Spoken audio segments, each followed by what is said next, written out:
Stop taking things personal. You know, sometimes how you might get yelled at for something, or you might fail at something.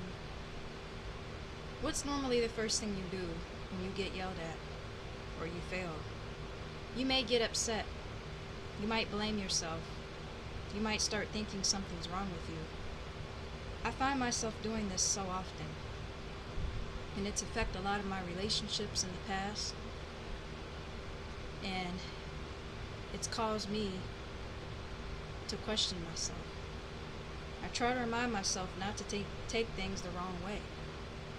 The person you have a conflict with may not understand where you're coming from in that moment. And the other way around, it goes the other way around. You may not understand where they're coming from.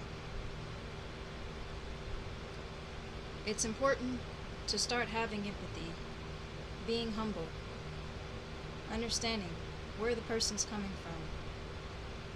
It's something that I also realize I have to do, because sometimes I lack empathy, and I don't always see things from others' perspective, and it's important to see things from other people's perspective, to be humble and see.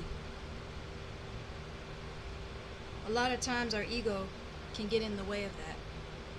It makes us feel emotional. That emotion most of the time is not rational, and we get trapped in our brains, and we internalize everything, and we make it feel like it's us. It's all our fault, you know? And those emotions most of the time are not logical, and they're not rational. We end up saying things we shouldn't say, or we just give in to it. We feed into the emotion. At the age of 24, I'm learning to have more empathy and humility for other people. I find that having these traits can make me become a more likable person. Instead of me getting upset, instead of me blaming that person, putting that person down. Because you know what that does? It puts me down. Because now I feel guilty for what I said. Now I feel guilty. And that shame, it creeps back into my life and it hunts me. And so it's much better to just have humility and embrace it.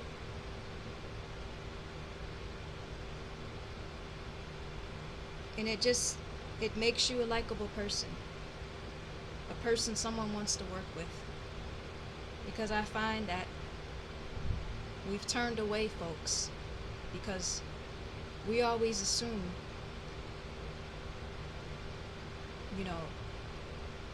that what they're doing is affecting us. We always take things personal, and it doesn't have to be that way. We can look at it and say, maybe this person's really trying to help me. Maybe they're trying to send a message.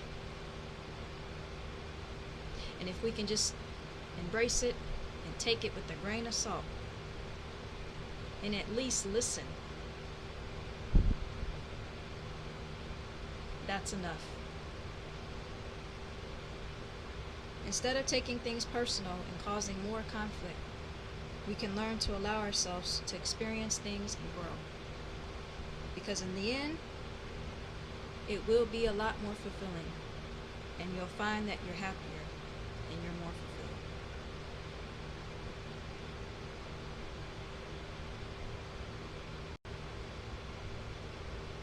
This is how you're going to stop and quickly destroy self-limiting beliefs. For the last few years of my life, I've dealt with limiting beliefs. These beliefs come and they keep me from obtaining the things that I want in life. They keep me from facing challenges and taking on new opportunities, like getting a new job, starting a new relationship, buying a course, anything. I would find myself saying these things. I have no purpose. What am I? I feel like an alien.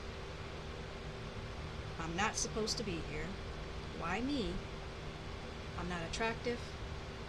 The world is out to get me. This is what I used to think. I then had to step back and start asking the right questions. Do these statements make any sense? Are these statements logical? Is there any rational proof that these statements are true?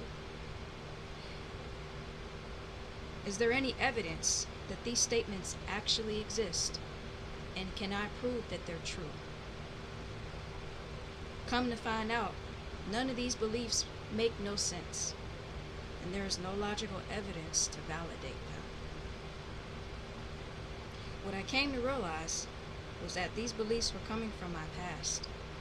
These beliefs were based on my brain reacting to things that were said about me or to me. This was my way of shaming, of making up an excuse, of allowing my brain to come up with excuses for how I feel, to validate it, to validate those feelings. You want to know why? Because it made me feel comfortable. I'm like, I'm okay with that. I feel good right here. There's no one trying to pressure me, you know. I realized that I, however, cannot control how others perceive me. But I can, however, control my own behavior in reaction to how they perceive me. I no longer have to react in this manner. I no longer have to accept this. Most of my beliefs also stem from failure. It comes from mistakes that I make and failures. Instead of me beating myself up for those failures, I can overcome it by approaching it as a setback. Treat the failure as a learning experience. The process will not happen overnight, but we can be patient and we can learn to embrace the process. I'll tell you a story. I recently had a call, and man, I used to hate customer service. I used to believe that I'm not good at customer service. And I realized how important customer service is because it involves the act of humility. It involves the act of communication. And I used to believe that I'm not good enough to do it. I'm too shy to do it. I'm too introverted. I'm too quiet to do this because that's what I was told from other people. I had a call and I beat myself up because I failed. I didn't do so well on that call. And I would say things like, this isn't for me. I'm not meant to do this. I don't want to do this anymore. Instead of remaining there and allowing myself to quit, I tried to pivot. I asked myself, what can I do to improve my next call that I get? The next call that I take, how can I improve that call? I looked at the mistakes that I made and I worked towards making them better. There was an audit sheet and it had all the mistakes that I made on there. And I looked at it and I said, what can I improve on? And it was so hard to do that in the moment because in the moment it's hard to do that. When you're feeling down, it's hard to do that.